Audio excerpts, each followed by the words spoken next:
Do you realize that you have all the power you need to do everything God has called you to do? You have all the power you need to obey God and to make a difference in the lives of other people. You have been empowered if you have been born again. What am I talking about? I'm talking about the Holy Spirit who comes into your life is the resident source of power for you to live the Christian life. We're told in Romans 8:11, it says, the Spirit of Him who raised Jesus from the dead dwells in you. The same Spirit, the same power that raised Jesus from the dead with Satan and his demons and everything and everyone else trying to keep him dead, the same Spirit that raised Jesus from the dead, that same power lives in you. You have all the power you need to do everything God's called you to do. Paul said he prayed for the Ephesian Christians regularly. He says that according to the riches of His glory, that they would be strengthened with might through His Spirit in the inner man, the Spirit of God who dwells in our hearts through faith. You have the Spirit of God in you. You've been empowered. Think of all the things He does. Let me mention a few.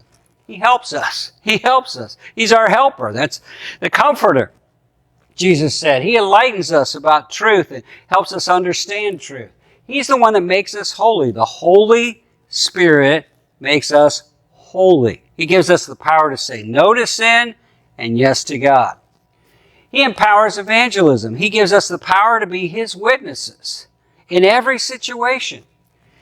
He pours forth into our hearts the very love of God so that we experience God's love and we can give other people the experience of God's love. The Holy Spirit leads us. He leads His people. He prays in us, which is a beautiful thing when you're praying in the Spirit and you don't know how to pray, but He's praying in you, and it's also amazing, He's also praying for you. Think about that. The Holy Spirit's praying for you. He transforms us. 2 Corinthians 3, we are transformed little by little from glory to glory into the very image of Jesus Christ through the Spirit of God. He's the one that gives us the victory. The ability to say no to sin and yes to God, yes to righteousness. He bears fruit within our hearts. The fruit of us having a ministry that impacts other people, and the fruit of the Spirit, love and joy and peace and patience and kindness, gentleness, meekness, faith, and self-control. And He does all that and more. He's the one that empowers our lives to do everything God has commanded us to do. It's interesting, if you study the Old Testament, you find God's great leaders. God's Spirit came upon them to do what God called them to do. Joshua, 4 of the judges are mentioned.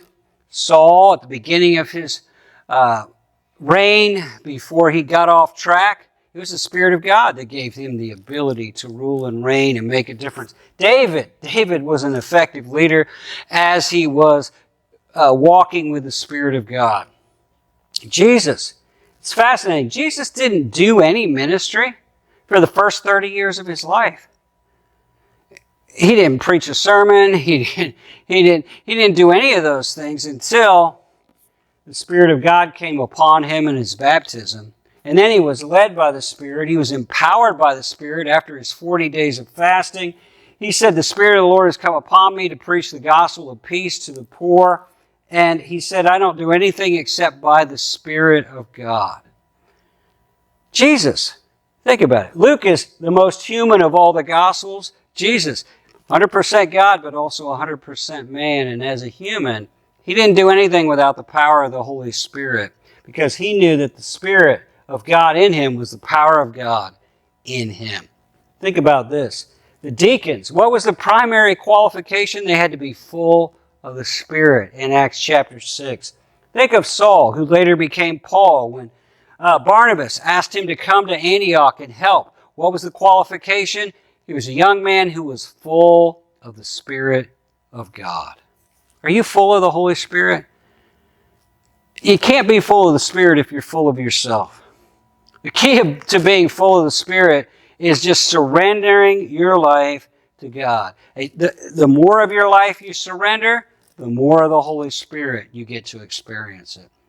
As your life is set on His goal, the Spirit's goal is to glorify Jesus. As your life is set on that goal, the Holy Spirit fills you, enables you, equips you to do everything God has called you to do.